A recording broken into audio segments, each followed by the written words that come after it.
क्या होगा यदि मैं कहूं कि आज श्री कृष्ण आपको ऐसा रहस्य बताने वाले हैं जो आपके काम करने का तरीका, सफलता की परिभाषा और पूरे जीवन का दृष्टिकोण बदल सकता है। आज से भगवान श्री कृष्ण कर्म योग का दिव्य ज्ञान प्रारंभ करते हैं। भगवत गीता श्रृंखला के दिन 29 में आपका स्वागत है। ओम श्री कृष्णाय नमः।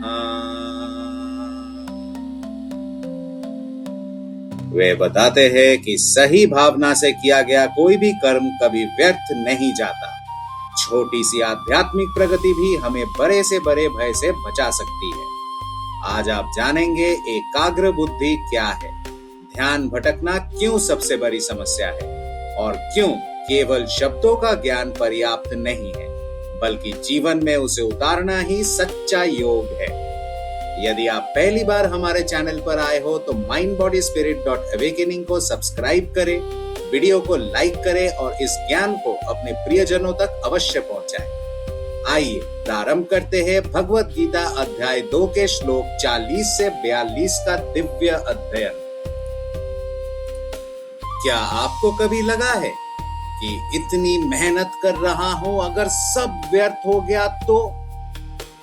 भगवान श्री कृष्ण कहते हैं, नेहाभिक्रमा नाशोस्ति प्रत्यवायो न विद्यते स्वल्पम अपि यस्य धर्मस्य त्रायते महतो भयात्। धर्म और कर्म योग के मार्ग पर किया गया कोई भी सच्चा प्रयास कभी व्यर्थ नहीं जाता। इस मार्ग पर ना कोई हानि है, ना कोई नकारात्मक परिणाम, बल्कि धर्म की दिशा में उठाया गया एक छोटा सा कदम भी मनुष्य को महान भय से बचा लेता है। हर ईमानदार प्रयास, हर निस्वार्थ सेवा, हर प्रार्थना, हर अच्छी आदत, हर सही निर्णय आपके आध्यात्मिक जीवन की अमूल्य पूंजी बन जाता है। इसलिए परिणाम की चिंता मत कीजिए, सही दिशा में बढ़ते रहिए, लेकिन केवल प्रयास ही पर्याप्त नहीं है।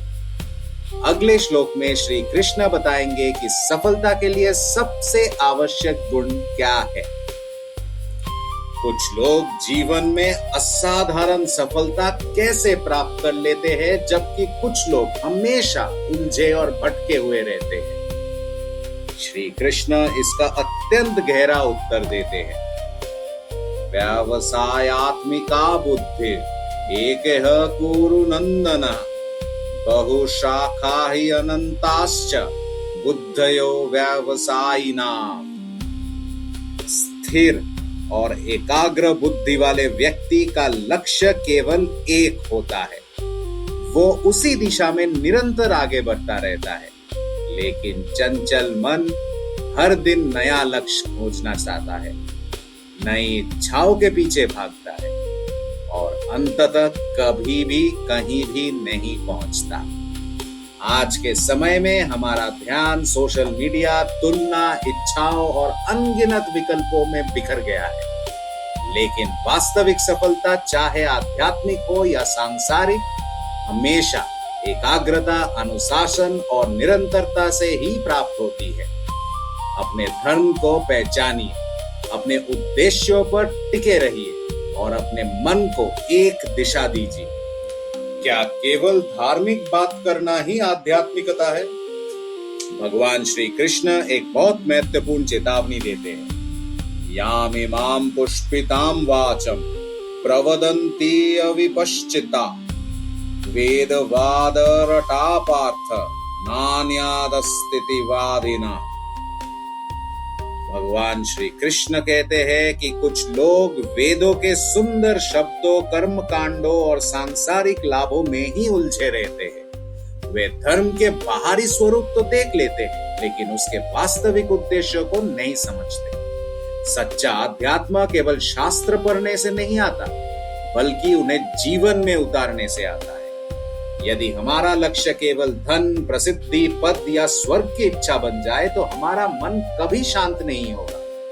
लेकिन जब हमारा लक्ष्य आत्मविकास, सेवा और ईश्वर की प्राप्ति बन जाता है, तभी वास्तविक आध्यात्मिक यात्रा प्रारंभ होती है। श्री कृष्ण हमें बाहरी आकर्षण से ऊपर उठकर सत्य की खोज करने के लिए प्रेरित करते हैं। तो इन 3 श्लोकों को हम अपने दैनिक जीवन में कैसे अपनाएं? कभी मत सोचिए कि आपका अच्छा कर्म व्यर्थ चला जाएगा। हर ईमानदार प्रयास, हर अच्छी आदत, हर निस्वार्थ सेवा आपके व्यक्तित्व को मजबूत बनाती है।